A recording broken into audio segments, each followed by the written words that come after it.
ನಾನೇ ಮಂತ್ರಿಯಾಗಿ ಮಾಡಿಸಿದ್ದದು ನಿಮಗೆ ಗೊತ್ತಿದೆಯಾ. ನಾನು ಸಮಾಜ ಕಲ್ಯಾಣ ಮತ್ತು ಹಿಂದುಳಿದ ವರ್ಗಗಳ ಕಲ್ಯಾಣ ಸಚಿವನಾಗಿದ್ದಾಗ 2015ರಲ್ಲಿ ಕಾಂತರಾಜ್ ಅವ್ರನ್ನ ನೇಮಕ ಮಾಡಿಸಿ ರಾಜ್ಯಾದ್ಯಂತ ಈ ಒಂದು ಸಾಮಾಜಿಕ ಶೈಕ್ಷಣಿಕ ಸಮೀಕ್ಷೆಯನ್ನು ಇಡೀ ರಾಷ್ಟ್ರದಲ್ಲಿ ಫಸ್ಟ್ ಟೈಮ್ ಒಂದು ಚಾಲೆಂಜ್ ಆಗಿ ಸರ್ಕಾರ ಸಿದ್ದರಾಮಯ್ಯ ಚಾಲೆಂಜ್ ಆಗಿ ಸ್ವೀಕಾರ ಮಾಡಿ ಅದನ್ನು ಪ್ರಾಯೋಗಿಕವಾಗಿ ಮಾಡಿಸಾದ್ಮೇಲೆ ಜನ ಸೋಲಿಸಿದರು. ಆ ವರದಿ ಅರ್ಧಂಬರ್ಧ ಆಯಿತು. ನಂತರ ಅದನ್ನು ಪೂರ್ಣಗೊಂಡು ಈಗ ಸಿದ್ಧವಾಗಿದೆ, ಸರ್ಕಾರದ ಮುಂದಿದೆ. ಆಮೇಲೆ ಅದಕ್ಕೆ 106 ಕೋಟಿ ರೂಪಾಯಿ ಖರ್ಚು ಮಾಡಿದ್ದೇವೆ, 170 ಕೋಟಿ ಅಷ್ಟು ಹಣನ ಖರ್ಚು ಮಾಡಿದ್ದೇವೆ. ಈಗ ಅದ್ರ ಜೊತೆಯಲ್ಲಿ ನಮ್ಮ ರಾಹುಲ್ ಗಾಂಧಿಯವರು ಎಲ್ಲ ಕಡೆಯೂ ಕೂಡ ಈ ಜಾತಿ ಗಣತಿ ಆಗಬೇಕು ಅಂತ ಇದ್ದಾರೆ. ಅದ್ರ ಜೊತೆಗೆ ನಮ್ಮ ಪ್ರಧಾನಿಗಳು ಶ್ರೀ ನರೇಂದ್ರ ಮೋದಿಯವರು ಕೂಡ ಜಾತಿ ಗಣತಿಯನ್ನು ಮಾಡ್ತೀವಿ ಅಂತಂತ, ಜನಗಣತಿಯ ಜೊತೆಗೆ ಜಾತಿ ಗಣತಿಯನ್ನು ಕೂಡ ಮಾಡ್ತೀವಿ ಅಂತಕ್ಕಂಥ ಒಂದು ಐತಿಹಾಸಿಕ ತೀರ್ಮಾನವನ್ನು ತೆಗೆದುಕೊಂಡು ಹೇಳಿದ್ದು ಕೂಡ ನಾವು ಹೃತ್ಪೂರ್ವಕವಾಗಿ ಸ್ವಾಗತ ಮಾಡ್ತೀವಿ. ಅದರ ಪ್ರಕಾರ ಆಗಬೇಕು. ಇದು ಯಾಕಪ್ಪ ಅಂದರೆ ಸಂಪತ್ತು ಒಬ್ಬನ ಸ್ವತ್ತಾಗಿರಬಾರ್ದು, ಸಂಪತ್ತು ವಿಕೇಂದ್ರೀಕರಣ ಆಗಬೇಕು, ಸಮಾನವಾಗಿ ಹಂಚಿಕೆ ಆಗಬೇಕು. ಯಾವ್ಯಾವ ಸಮುದಾಯದಲ್ಲಿ ಎಷ್ಟೆಷ್ಟು ಸಂಪತ್ತಿದೆ, ಎಷ್ಟೆಷ್ಟು ಜ್ಞಾನವನ್ನು ಪಡೆದಿದ್ದಾರೆ, ಎಷ್ಟೆಷ್ಟು ಸಾಕ್ಷರತೆ ಇದೆ, ಎಷ್ಟು ಭೂಮಿ ಇದೆ, ಮನೆಗಳು ಎಷ್ಟಿದ್ದಾವೆ, ಮನೆ ಇಲ್ಲದವ್ರು ಎಷ್ಟು ಜನ ಇದ್ದಾರೆ, ಇಂಥವೆಲ್ಲವೂ ಕೂಡ ಆ ಒಂದು ಸಮೀಕ್ಷೆಯಿಂದ ಹೊರಬರುತ್ತೆ.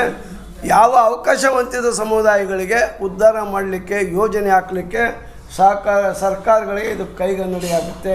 ಈ ಕಾರಣದಿಂದ ಜಾತಿ ಗಣತಿ ಆಗಬೇಕು. ಅದು ವರದಿನ ತಕ್ಷಣ ಅದನ್ನು ಕೂಡ ಜಾರಿ ನಿಮಗೆ ಹೇಳ್ತೀನಿ. ಯಾವ ವರದಿನ ಸ್ವೀಕಾರ ಮಾಡಿದ್ದಾರೆ, ಅವನೂರು ಆಯೋಗದ ವರದಿ ಬಂದಾಗ ಬನ್ನಿ ಮಾಡಿರಿ ಸ್ವಾಮಿ ಅಂತ ಹೇಳಿದ್ರೆ ಸ್ವಾಗತ ಮಾಡ್ತೀವಿ ಅಂದರೆ ಯಾವಾಗಲೂ ಕೂಡ ವಿರೋಧ ಮಾಡೋರು ಇರ್ತಾರೆ ಪ್ರಜಾತಂತ್ರದಲ್ಲಿ. ಹಂಗೆ ಅದರ ಅಂತಂದು ಹೇಳ್ಬಿಟ್ಟು ಆಳುವ ಸರ್ಕಾರಗಳು, ಆಳುವ ನಾಯಕ, ನಾಡಿನ ದೊರೆ ಹಿಂಸರಿಬಾರ್ದು. ದೇವರಾಜ್ ಅರಸು ಏನು ಮಾಡಿದರು, ನೀವು ಹುಟ್ಟಿದ್ರಿಲ್ಲ ಯಾರಿಗೂ ಗೊತ್ತು. ಅವಾಗ ದೊಡ್ಡ ಚಳವಳಿ ಮಾಡಿದರು, ಆಗಬಾರ್ದು ಅಂತೇಳಿ. ಆಗಬೇಕು ಅಂತ ಚಳವಳಿ ಮಾಡಿದರು, ಯಾವುದಕ್ಕೂ ಕೇರ್ ಮಾಡಿದೇ ಅನುಷ್ಠಾನಕ್ಕೆ ತಂದರು ಅಲ್ವಾ. ಅಲ್ಲ, ಈಗ ಎಲ್ಲರೂ ಒಪ್ಪಿದ್ದಾರೆ. ಈಗ ಒಕ್ಕಲಿಗರು ಒಪ್ಪಬೇಕು, ವೀರಶೈವರು ಒಪ್ಪಬೇಕು, ಅದನ್ನು ತರಲಿ. ಅದರಲ್ಲಿ ನೀವು ಎತ್ತಿದ್ರೆ ನೀವು ಎತ್ತಿಡಿರಿ, ಹಿಂಗೆ ಮಾಡಿದ್ದೀರಿ ನೋಡ್ರಿ ಅಂತಂದೇಳಿ ಪ್ರತಿ ಹಳ್ಳಿ ಪ್ರತಿ ಬೂತ್ನಲ್ಲಿ ಏನೇನಿದೆ ಅನ್ನೋದನ್ನು ಅಂಕಿ ಅಂಶಗಳನ್ನು ಅದು ಹೊರ ಬರುತ್ತೆ. ಆವಾಗ ನಿಮ್ಮ ಒಂದು ಊರಿನಲ್ಲಿ ಹೋಗಿ ನೋಡ್ರಿ ಇಷ್ಟು ಮನೆ ಅದಾವೆ, ಇಷ್ಟು ಬರೆದಿರ, ಇದು ಅನ್ಯಾಯ ಆಗಿದೆ ಅಂತ ಹೇಳ್ರಿ, ಸರಿಪಡಿಸೋಣ. ಯಾರು ಬಿಟ್ಟು ಹೋಗಿದ್ದಾರೆ ಬೇಕಾದ್ರೆ ಅವ್ನು ಸೇರ್ಪಡೆ ಮಾಡು. ಅಲ್ಲೇ ಸರ್,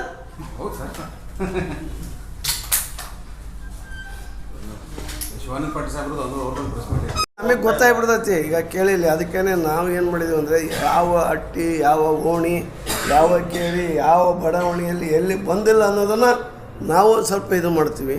ಮೇಲಾಗಿ ಎಷ್ಟು ಕುಟುಂಬಗಳ ಮನೆ ಇದಾವೆ ಅನ್ನೋದು ಕೂಡ ಒಂದು ದತ್ತಾಂಶ ಇದೆ, ಅಷ್ಟು ರೀಚ್ ಆಗಲೇಬೇಕು. ಸಮೀಕ್ಷೆ ಆದಮೇಲೆ ಯಾವಾಗ ಸರ್ಕಾರ ಸಮೀಕ್ಷೆಯನ್ನು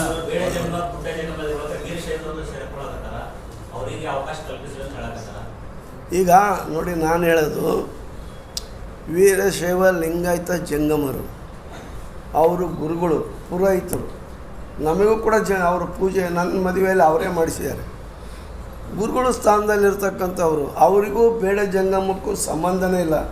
ಬೇಡ ಜಂಗಮ ಅವರು ಬೇಡ ಅಂದರೆ ಬೇಟೆ ಹಿಡ್ಕೊಂಡು, ಪ್ರಾಣಿಗಳನ್ನು ಬೇಟೆ ಹಿಡ್ಕೊಂಡು ತಿಂತಕ್ಕಂಥ ಜನ. ಆಂಧ್ರದಿಂದ ಸ್ವಲ್ಪ ಕುಟುಂಬಗಳು ಬಂದಿದ್ದು, ಅವರು ತೆಲುಗು ಮಾತಾಡ್ತಕ್ಕಂಥವ್ರು, ಮಾದಿಗರ ಮನೆಯಲ್ಲಿ ಬೇಡ್ಕೊಂಡು ತಿಂದವರು. ಅವರ ಮನೆಯಲ್ಲಿ ನಮ್ಮವರೆಲ್ಲರೂ ಗೋಮಾಂಸ ತಿಂತಾರೆ. ಆ ಗೋಮಾಂಸನ ಹೊರಗಿದ್ದು ಅಲ್ಲಿ ಬಂದು ಅಲೆಮಾರಿಗಳವರು ಅವ್ರು ಬಂದು ಮಾದಿಗರ ಮನೆ ಅಟ್ಟಿ ಹತ್ರ ಶೆಡ್ ಹಾಕ್ಕೊಂಡು ಭಿಕ್ಷೆ ಕೇಳ್ಕೊಂಡು ಭಿಕ್ಷೆ ಎಲ್ಲ ಆದಮೇಲೆ ಒಂದು ದಿನ ಅಲ್ಲಿ ಉಳ್ಕೊಂಡು ಮತ್ತೆ ನಮಸ್ಕಾರ ಹೇಳಿ ಮತ್ತೊಂದು ಊರಿಗೆ ಹೋಗೋರು. ಈಗ ಇದ್ದರು ಯಾವಾಗ ಅಂದೇನೋ ಒಂದು 50 ವರ್ಷಗಳಿಂದನೋ ಯಾವಾಗ ಅವರು ಆ ಜನಾಂಗನೇ ನಶಿಸಿ ಹೋಗಿಬಿಟ್ಟಿದೆ. ಬೇಡ ಜಂಗಮ ಅನ್ನೋರು ಇಲ್ಲ. ನಾನು 5 ವರ್ಷ ಮಂತ್ರಿ ಆಗಿದ್ದೆ. ಯಾರು ಕರ್ಕೊಂಬರ್ರಿ ಆ ಬೇಡ ಜಂಗಮನ್ನ ಅಂತಂದು ಹೇಳಿದ್ರೆ ಒಬ್ಬರು ಯಾರೂ ಬರಲಿಲ್ಲ. ಬುಡುಗ ಜಂಗಮ ಅಂತ ಇದೆ, ಬೇಡ ಜಂಗಮ, ಬುಡುಗ ಜಂಗಮ. ಬುಡುಗ ಜಂಗಮ ಕೆಲವು ಕುಟುಂಬದವ್ರು ಇದ್ದಾರೆ, ಅವರು ತಗೊಳ್ಳಿ. ಆದರೆ ಬೇಡ ಜಂಗಮ ಎಂತಕ್ಕಂಥ ಒಂದು ಶಬ್ದ ಪರಿಶಿಷ್ಟ ಜಾತಿ ಪಟ್ಟಿಯಲ್ಲಿರೋದ್ರಿಂದ ಆ ಬೇಡನ ಈ ಕಡೆ ಯಾಕೆಂಡು ಬೇಡ ಜಂಗಮ ಅಂತಂದು ಹೇಳ್ತಾ ಇಟ್ಕೊಳ್ಳೋದು ಎಷ್ಟು ಸರಿ ಅಲ್ಲ. ತಗೊಂಡಿದ್ದಾರೆ. ಈಗ ಯಾವ್ಯಾವನು ತಹಸೀಲ್ದಾರರು ಸರ್ಟಿಫಿಕೇಟ್ ಕೊಡಿದ್ರೆ ಅವನು ಮೊದಲು ಜೈಲಿಗೆ ಹಾಕೋವಂಥ ಕೆಲಸನ ರಾಜ್ಯಕ್ಕೆ ಇಚ್ಛಾಶಕ್ತಿಯನ್ನು ಪ್ರದರ್ಶನ ಮಾಡಿ ಸರ್ಕಾರ ಮಾಡಬೇಕು. ಇದೆಲ್ಲ ಆದಮೇಲೆ ಉಗ್ರ ಸ್ವರೂಪವಾದಂಥ ಚಳವಳಿಯನ್ನು ಈ ರಾಜ್ಯದಲ್ಲಿ 101 ಜಾತಿ ನಾವೇನಿದ್ದೀವಲ್ಲ ಎಲ್ಲರೂ ಸೇರಿ ಮಾಡ್ತೀವಿ. ಯಾರ್ಯಾರು ಮೀಸಲಾತಿ ಪಡಿತೀರೋ ಅವರೆಲ್ಲರೂ ಕೂಡ ಅದು ಆಗಲ್ಲ. ಆ ರೀತಿ ಮಾಡಬಾರ್ದು. ಯಾವುದೇ ಕಾರಣಕ್ಕೂ ಅವ್ರು ಏನಾದ್ರು ಬರ್ಸಿದ್ರೆ ಪೂರ ಡಿಲೀಟ್ ಮಾಡಬೇಕು ಆಯೋಗದವ್ರು ಅಂತಲೂ ನಾನು ಆಗ್ರಹಿಸ್ತೀನಿ. ಅದರ ಜೊತೆಗೆ ಸರ್ಕಾರ ಕೂಡಲೇ ಬೇಡ ಜಂಗಮವನ್ನು ಶೆಡ್ಯೂಲ್ಡ್ ಕಾಸ್ಟ್ ಪಟ್ಟಿಯಿಂದಲೇ ತೆಗೆದು ಬಿಸಾಕಬೇಕು. ತೆಗೆಯೋಕ್ಕೆ ಕೇಂದ್ರ ಸರ್ಕಾರಕ್ಕೆ ಶಿಫಾರಸು ಮಾಡಬೇಕು ಅಂತಂದೇಳಿ ಕೂಡ ನಾವು ಆಗ್ರಹ ಮಾಡ್ತೀವಿ. ಹಾಂ ಹಾಂ ಹೌದೌದು ಹೌದಣ್ಣ. ಈಗ ನಾನು ಹೇಳಿದ್ನಲ್ಲ, ಅವ್ರನ್ನ ಶೆಡ್ಯೂಲ್ಡ್ ಕಾಸ್ಟ್ ಪಟ್ಟಿಯಿಂದಲೇ ತೆಗ್ಸಿ ಹಾಕಬೇಕು. ಆಮೇಲೆ ಇದರಲ್ಲಿ ಏನಾರು ಭಾಗವಹಿಸಿದ್ನಿ ಅಂದರೆ ಅದು ತಗೋಬಾರ್ದು. ಅದ್ರ ಜೊತೆಗೆ ಆಯೋಗಕ್ಕೆ ನಾನು ಮತ್ತೊಂದು ಹೇಳಿದ್ದೀನಿ, ಎಷ್ಟು ಜನ ಬೇಡ ಜಂಗಮರ ಹೆಸರಿನಲ್ಲಿ ಸರ್ಟಿಫಿಕೇಟ್ ಪಡೆದಿದ್ದಾರೆ ಎಲ್ಲ ದಾಖಲೆ ತರಿಸ್ಕೊಳ್ರಿ. ಒಂದು ಎಷ್ಟು ಜನ ಇದ್ದಾರೆ ನೋಡೋಣ. ಒಂದು 10,000 ಜನ ಇದ್ದಾರಾ, 5,000 ಜನ ಇದ್ದಾರಾ? 5,000 ಜನ ಇರಬೇಕಲ್ಲ ಆ ಸರ್ಟಿಫಿಕೇಟ್ ತೊಗೊಂಡವ್ರು. ಇನ್ನು ಉಳಿದವ್ರು ಎಲ್ಲರೂ ಏನಾರು ಹಂಗೆ ಸೇರಿಸಿದ್ರೆ ಅವೆಲ್ಲ ಬೋಗಸ್ ಅನ್ನೋದು ಗೊತ್ತಾಗುತ್ತಲ್ಲ. ಅದನ್ನು ನೋಡಿಬಿಟ್ಟು ಅವನ್ನೆಲ್ಲ ಡಿಲೀಟ್ ಮಾಡಬೇಕು. ಆಮೇಲೆ ಎಲ್ಲೆಲ್ಲಿ ಇದನ್ನು ಯಾವುದೇ ಒಂದು ಜಾತಿನ ಕೊಡಬೇಕಂದರೆ ಅವನಿಗೆ ಕುಲಶಾಸ್ತ್ರದ ಅಧ್ಯಯನದ ಇರುತ್ತೆ, ಅವನ ಜಾತಿಯ ಗುಣ ಇರುತ್ತೆ. ಬೇಡ ಜಂಗಮ ಅಂದ್ರೇನು? ನೀನು ಮಾಂಸಾಹಾರಿನ, ಪ್ರತ್ಯೇಕವಾಗಿ ನೀನು ವಾಸ ಮಾಡ್ತೀಯಾ, ನೀನು ಅಸ್ಪೃಶ್ಯನ, ಊರಿಂದ ನೀನು ಹೊರಗಿದ್ಯಾ, ಸಮಾಜ ನೀನು ಅಲ್ಲಿಟ್ಟುತ್ತಾ, ಈಗಲೂ ಕೂಡ ನಿನ್ನ ಆ ರೀತಿ ನೋಡ್ತಾ ಇದೆಯಾ, ನಿನ್ನ ಭಾಷೆ ಏನು ಅಲ್ವಾ? ಏನು ಸರ್, ಇದನ್ನೆಲ್ಲ ನೋಡಿಕೊಡ್ಬೇಕು. ಅದನ್ನು ಬಿಟ್ಬಿಟ್ಟು ಇವರು ಅಧಿಕಾರಿಗಳು ಈಗ ನಿಮ್ಮಲ್ಲಿ ಜಾತಿ ಗಣತಿ ಮಾಡಿದ್ರು, ಮತ್ತೆ ಜನಗಣತಿ ಮಾಡಿದ್ರಿ. ಮೊದಲ ನಿಮ್ಗೆ ಡಾಟಾ ಇತ್ತು, ಜನಗಣತಿ ಒಳಗೆ ಡಾಟಾ ಇತ್ತು ನಿಮ್ದು. ಎಲ್ಲಿ ಈಗ ಏನು ಸರ್ಕಾರ ಮಾಡಿತ್ತು, ಜನಗಣತಿ ಮಾಡಿದ್ರು, ಮತ್ತೆ ಜಾತಿ ಗಣತಿ ಅವಶ್ಯಕತೆ ಇದೆ. ಜನಗಣತಿ ಒಳಗೆ ನಿಮ್ಗೆ ಡಾಟಾ ಅದ? ಇಲ್ಲ ಅದರಲ್ಲಿಲ್ಲ. ಅದರಲ್ಲಿ ಆದಿ ಕರ್ನಾಟಕ, ಆದಿ ದ್ರಾವಿಡ, ಆದಿ ಆಂಧ್ರ ಅಂತಕ್ಕಂಥ 3 ಶಬ್ದಗಳು ಇವತ್ತು ನಮಗೆ ಅಪಾಯಕಾರಿಯಾಗಿ ಕಾಣ್ತಾ ಇದೆ. ಆ 3 ಶಬ್ದದ ಹೆಸರಿನಲ್ಲಿ ನಾವು ಸರ್ಟಿಫಿಕೇಟನ್ನು ಪಡೆದಿದ್ದೇವೆ. ಅವ್ರು ಯಾರು ಮೂಲ ಅನ್ನೋದನ್ನು ಪತ್ತೆ ಮಾಡಲಿಕ್ಕೆ ಯಾರಿಂದಲೂ ಸಾಧ್ಯವಿಲ್ಲ. ಅನಿವಾರ್ಯವಾಗಿ ಈಗ ನಾವು ಸರ್ವೆ ಮಾಡ್ತಾ ಇದ್ದೇವೆ. ಈ ಸರ್ವೆಯಿಂದಲೇ ನಮಗೆ ಗೊತ್ತಾಗಬೇಕು ಯಾವ್ಯಾವ ಜಾತಿಯವರು ಎಷ್ಟಿದ್ದಾರೆ ಅನ್ನೋದು. ಹಾಂ, ಅದು ಆಮೇಲೆ ಈಗ ಮೊದಲು ಇದಾಗಲಿ. ಆಮೇಲೆ ಅದು ಅಷ್ಟೇ ಅಲ್ಲದೆ ಆರ್ಥಿಕ ಮೀಸಲಾತಿ ಕೂಡ ಸಿಗುತ್ತೆ. ಇಲ್ಲಿ ಒಂದು ನಗರಾಭಿವೃದ್ಧಿ ಪ್ರಾಧಿಕಾರ ಸೈಟನ್ನು ಕರೆದ್ರೆ ಇವರಿಗೆ ಕೊಡ್ಬೇಕಣ್ಣ. ಯಾರೋ ದುಡ್ಡಿರೋರಿಗೆ, ಇನ್ಫ್ಲುಯೆನ್ಸ್ ಇರೋರಿಗೆ, MLA ಮಿನಿಸ್ಟ್ರ್ ಇನ್ಸಿರೋರಿಗೆ ಕೊಟ್ಬಿಡ್ತೀವಿ. ಯಾವ ಹಗರಣ ಇಲ್ಲ. ಅದು ಅವಕ್ಕೆ ನಾನು ಯಾವ ಹಗರಣ ಬಗ್ಗೆನೂ ಮಾತಾಡಲ್ಲ, ಏನಲ್ಲ. ಸುಪ್ರೀಂ ಕೋರ್ಟ್ ತೀರ್ಪು ಬಂದದ್ರಿಂದ ಗೊತ್ತಾಯ್ತಾ, ಇದು ಮಾಡಲೇಬೇಕು ಅನಿವಾರ್ಯವಾಗಿ. ಅವರ ಅಧಿಕಾರ ಉಳಿಸೋಕ್ಕೋಸ್ಕರ ಮಾಡ್ತಾಯಿದ್ದಾರೆ ಅನ್ನೋದು ತಪ್ಪದು. ಕೆಲವು ಜಾತಿಗಳು ಇನ್ನೂ ಒತ್ತಡ ಹಾಕಿದ್ರು, ಸರ್ ತಡೀರಿ ಅಂತಂದೇಳಿ ಸ್ಥಾನ ಉಳಿಸ್ಕೊಳ್ಳೋದೆಲ್ಲಿಂದ. ಮತ್ತು ಇಲ್ಲಿ ಅವಕಾಶ ವಂಚಿತ ಸಮುದಾಯಗಳಿಗೆ ಅವಕಾಶ ಕಲ್ಪಿಸಿಕೊಡ್ತಕ್ಕಂಥದ್ದು ಸರ್ಕಾರದ ಔದಾರ್ಯ. ಅದನ್ನು ಮೆರೆದಿದ್ದಾರೆ, ಮೆರಿಬೇಕು. ಈಗ ನಿಮಗೆ ಗೊತ್ತಿರ್ಬೋದು, ಎಲ್ಲರೂ ಕೂಡ ಸುಪ್ರೀಂ ಕೋರ್ಟ್ ತೀರ್ಪು ಬಂದ ಮೇಲೆ ಎಲ್ಲ ಜಾತಿಯವರು ಹೇಳಿದರು ಒಳ ಮೀಸಲಾತಿ ನಮಗೆ ಒಪ್ಪಿಗೆ ಇದೆ. ಆದರೆ ಸದಾಶಿವ ಆಯೋಗದ ವರದಿ ನಮಗೆ ಇಷ್ಟ ಇಲ್ಲ, ನಮ್ಮ ಮನೆಗೆ ಬಂದು ಕೇಳಿಲ್ಲ, ನಮ್ಗೆ ಸರಿಯಾಗಿ ವೈಜ್ಞಾನಿಕವಾಗಿ ಆಗಿಲ್ಲ ಅಂತಂದು ಹೇಳಿದರು.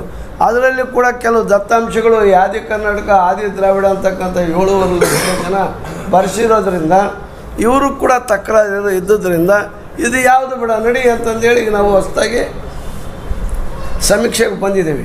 ಈಗ ಎಲ್ಲರೂ ಕೂಡ ಒಳ ಮೀಸಲಾತಿಗೆ ಒಪ್ಪಿದ್ದಾರೆ, ಒಪ್ಪಲೇಬೇಕು. ಸುಪ್ರೀಂ ಕೋರ್ಟ್ ಇದು ಸರಿಗ ಇರಲಿ.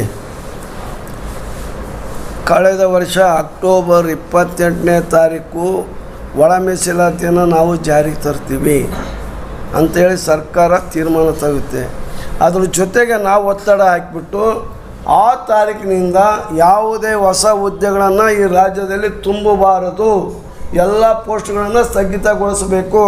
ಒಳ ಮೀಸಲಾತಿ ಅನುಷ್ಠಾನ ಆದ ನಂತರವೇ ಹುದ್ದೆಗಳನ್ನು ತುಂಬಬೇಕು ಎಂಬತಕ್ಕಂಥ ಒತ್ತಡ ಷರತ್ತು ಹಾಕಿದ್ರಿಂದ ಸರ್ಕಾರ ನಮ್ಮ ಒತ್ತಡಕ್ಕೆ ಮಣಿದು ಇವತ್ತು ಅಕ್ಟೋಬರ್ 10ರಿಂದ ಯಾವುದೇ ಹೊಸ ಹುದ್ದೆಗಳನ್ನು ತುಂಬುವಂಥದ್ದು ಇಲ್ಲ. ಬ್ಯಾಕ್ಲಾಕ್ ಹುದ್ದೆಗಳಿದ್ವು, ಬ್ಯಾಕ್ಲಾಕ್ ಹುದ್ದೆಗಳನ್ನು ಕೂಡ ತುಂಬ್ತಾ ಇಲ್ಲ, ನಿಲ್ಲಿಸಿದ್ದೇವೆ. ಇದು ಏನೇ ಆದರೂ ಕೂಡ ನೀವು ಈ ಸರ್ಕಾರ ಇರ್ತದ, ಮುಂದಿನ ಸರ್ಕಾರ ಅಲ್ಲ, ಈ ಸರ್ಕಾರ ಇನ್ನೂ 3 ವರ್ಷ ಇರುತ್ತೆ. ಜೊತೆಗೆ ಏನು ನಮ್ಮದು ಜೂನ್ ತಿಂಗಳಲ್ಲೇ ಆಗಬೇಕಿದು. ಜೂನ್ ತಿಂಗಳಲ್ಲಿ ಏನಾದರೂ ಸ್ವಲ್ಪ ಇದಾದರೆ ಜುಲೈ ಫಸ್ಟ್ ವೀಕ್ ಅಂತ ಗ್ಯಾರಂಟಿ ಆಗಲೇಬೇಕು. ಜೂನ್ ತಿಂಗಳಲ್ಲೇ ಆಗಬೇಕು. ಈ ತಿಂಗಳು ಮುಗಿದಾದ್ಮೇಲೆ ಜೂನ್ ತಿಂಗಳಲ್ಲಿ ಅನಾಲಿಸಿಸ್ ಮಾಡಬೇಕು ಏನೇನಾಗಿದೆ ಅಂಥೇಳಿ. ಇದೆಲ್ಲ ಬಂದಾದ್ಮೇಲೆ ನಾವು ಕೂಡ ಏನೇನಾಗಿದೆ ಅನ್ನೋ ನಾವು ನೋಡಬೇಕು. ನೋಡಿ ಎಲ್ಲ ನಾವೆಲ್ಲ ಒಪ್ಪಿಗೆ ಕೊಟ್ಟ ಮೇಲೆ ಅವರು ಆಯೋಗದವರು ತಕ್ಷಣ ಅದನ್ನು ಕ್ರಮ ಕೈಗೊಳ್ಬೇಕು. ಅದು ಬಂತಂದರೆ ಒಂದೇ ದಿನ ಸ್ವೀಕಾರ ಮಾಡಬೇಕು. ಆವತ್ತೇ ಕ್ಯಾಬಿನೆಟ್ನಲ್ಲಿ ಇದು ಒಪ್ಕೋಬೇಕು. ಆರ್ಡಿನೆನ್ಸು ಆಗಬೇಕು. ಸಾಧ್ಯವಾದ ತುರ್ತಾಗಿ ತಕ್ಷಣವೇ ಅಸೆಂಬ್ಲಿನೂ ಕೂಡ ಕರೆದು ಅದರಲ್ಲೂ ಕೂಡ ಪಾಸ್ ಮಾಡಿ ಗವರ್ನರಿಗೆ ಕಳಿಸ್ಬೇಕು. ಜುಲೈ ಜಾರಿ ಆಗಕ್ಕೆ ಅವಕಾಶ ಇರಲಿಲ್ಲ. ಬರೀ ಓನ್ಲಿ ರೆಕಮೆಂಡೇಶನ್. ಜಾರಿ ಆಗಲಿಕ್ಕೆ ಇದು ಸಂವಿಧಾನ ತಿದ್ದುಪಡಿ ಆಗಬೇಕಾಗಿತ್ತು. ಎಲ್ಲ ರಾಜ್ಯಗಳಲ್ಲೂ ಕೂಡ ಒಪ್ಪಿಗೆ ಬರಬೇಕಾಯಿತು ಪಾರ್ಲಿಮೆಂಟ್ಗೆ. ಕೆಲವು ರಾಜ್ಯದಲ್ಲಿ ಒಳ ಮೀಸಲಾತಿ ಒಪ್ಪಿಗೆ ಇಲ್ಲ ಅಂತ ಹೇಳಿದ್ದಾರೆ. ಎಲ್ಲೆಲ್ಲಿ ಈ ರೀತಿ ಅಸಮಾನತೆ ಇದೆಯೋ, ಅನ್ಯಾಯ ಆಗಿದೋ ಅಂಥ ರಾಜ್ಯಗಳಲ್ಲಿ ಕೂಡ ಮಾಡಬೇಕು ಅಂತ ನಾವು ಹೇಳಿದಾಗ ಮಾಡಲಿಲ್ಲ ಅವರು, ಕೇಂದ್ರದವರು. ಕೊನೆಗೆ ಸುಪ್ರೀಂ ಕೋರ್ಟು ನಾವು ಮೆಟ್ಲೇರಿ ಸುಪ್ರೀಂ ಕೋರ್ಟ್ ಮೂಲಕ ನಾವು ನ್ಯಾಯವನ್ನು ಪಡೆದಿದ್ದೇವೆ.